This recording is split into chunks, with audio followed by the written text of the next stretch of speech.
Hello, I'm Dr. James Bogash, Master of Health and Longevity and creator of Modern Health Myths. And today we're going to talk about a topic that I have brought up many times before, and it has to do with just how damaging antibiotics are for your system. But I think most people don't really understand just how damaging. Certainly, I pointed out, and yet we still seem to take antibiotics for every little thing that we think ails us. There's a time and a place. If you've got if you've got a kidney infection that your body couldn't stop, it's just a hop, skip, and a jump before it makes into the system. Like, there's a time and a place for antibiotics, but there are a lot of times and places where we should not use antibiotics, and the data and the research continually shows that using it for things like upper respiratory tract infections and sinus infections and ear infections just doesn't make any sense. And when you look at how much antibiotics just decimate and wipe out our bacterial flora, you really need to think twice before you fill and take any prescription for antibiotics. Generally, the broad spectrum ones are worse. They create more devastation.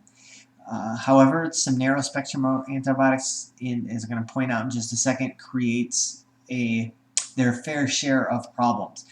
The first thing I need to talk about is the idea of diversity in your gut.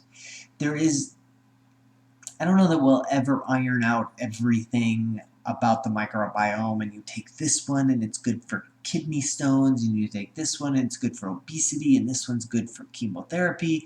I don't know that we'll ever get there, but one thing that remains very clear and consistent in the message is that diversity is key. So instead of having 100 different bacterial species, we want 1,000. And that makes sense. If you lived in a small village of 10 people, would you want the butcher to be your dentist? Or would you rather have a culture of 1,000 where the dentist does dentist stuff and the butcher does butcher stuff?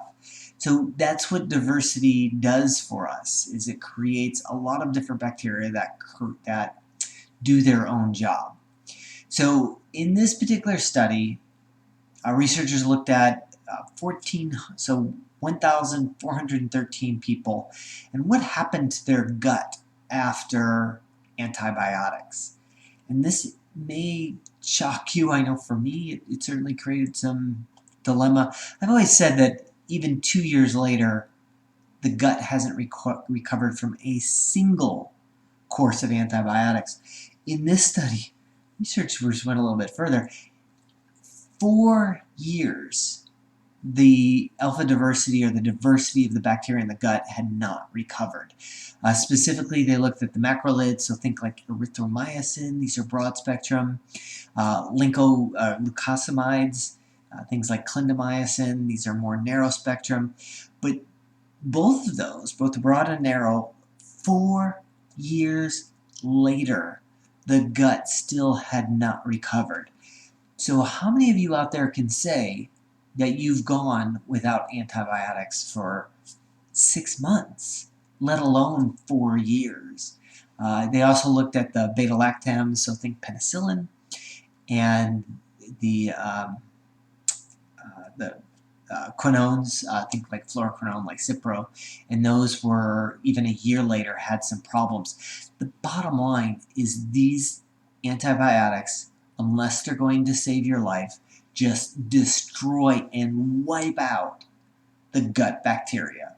And you need to consider each and every thought of a prescription that you might have and how much it may play a role in your gut health and your respiratory tract health and your oral health and vaginal vault and urinary tract. These antibiotics just devastate them, and we can't seem to not take them for every little sniffle and illness that we have. So, and none of this doesn't even enter into the discussion about what we need to do to build our own microbiome, because that's its own 4-hour lecture. But it is important for gut health to make sure that you have a healthy, diverse microbiome. So as always, I will post a link to this particular study in the comment section. Make sure you like this video, share it with somebody who can't seem to go more than 3 weeks without an antibiotic prescription, and subscribe to the channel.